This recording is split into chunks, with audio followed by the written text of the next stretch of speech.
Hi there, my name is Ben and I'm from Ponticulus Design,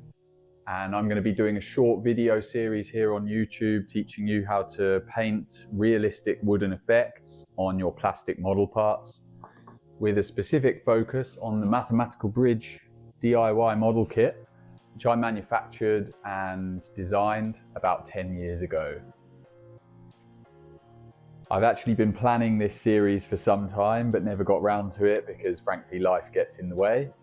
But here I am now to help you go through the journey of painting and building your own bridge.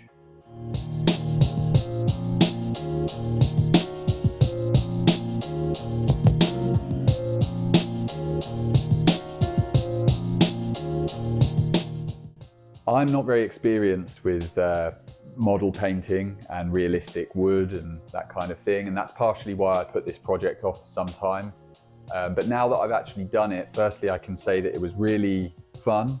but also quite doable for someone with my level of experience, which isn't much.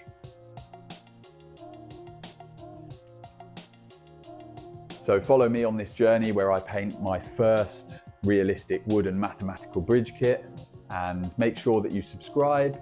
do the notifications bell, and share it with any friends that might be interested, because we're going to be putting promotional codes into our videos so you can pick up a mathematical bridge kit for yourself and follow along with these videos.